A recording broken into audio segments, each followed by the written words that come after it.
നടൻ അപ്പാനി ശരത് വീണ്ടും അരങ്ങിലെത്തി. താരം പ്രധാന കഥാപാത്രമായി അഭിനയിച്ച തുടരണമീ വിജയഗാഥ അരങ്ങിൽ അവതരിപ്പിച്ചു.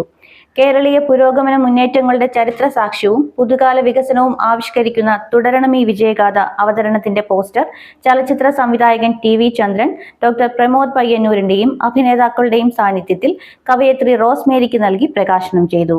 കണ്ണൂർ ധർമ്മടത്ത് ഒരുക്കിയ മെഗാ ഇവന്റിലാണ് ചലച്ചിത്ര, നാടക, നൃത്ത, സംഗീത, കളരി മേഖലകളിലെ പ്രതിഭകൾ ഒന്നിക്കുന്ന ദൃശ്യാവതരണം അവതരിപ്പിച്ചത്. 20 മിനിറ്റ് ദൈർഘ്യത്തിലായിരുന്നു അവതരണം. പ്രേക്ഷകർക്ക് നാടക പ്രയോക്താവും ചലച്ചിത്ര സംവിധായകനുമായ ഡോക്ടർ പ്രമോദ് പയ്യന്നൂരിന്റെ ആശയവും ആവിഷ്കാരവും മുൻനിർത്തിയാണ് തുടരണമീ വിജയഗാഥയുടെ ദൃശ്യാവതരണം നടന്നത്. നിലമ്പൂർ ആയിഷ, അപ്പാനി ശരത്, സിതാര ബാലകൃഷ്ണൻ, മധുപാൽ, സന്തോഷ് കീഴാറ്റൂർ, ഇർഷാദ്, കുഞ്ഞികൃഷ്ണൻ മാസ്റ്റർ, പ്രൊഫസർ അലിയാർ, ഗിരിജ സുരേന്ദ്രൻ, ഭാഗ്യലക്ഷ്മി, സ്റ്റീന രാജ്, ഗുരുപ്രസാദ്, ഗായത്രി വർഷ, അജിൻ, ഫിദ, ആദിത്യ തുടങ്ങി 65ഓളം അഭിനേതാക്കൾ വേദിയിലെത്തി. ഈ ദൃശ്യാനുഭവം ഫിക്ഷൻ സെഗ്മെന്റുകളായി നവമാധ്യമങ്ങൾ വഴി കേരളത്തിന്റെ എല്ലാ മണ്ഡലങ്ങളിലും എത്തും.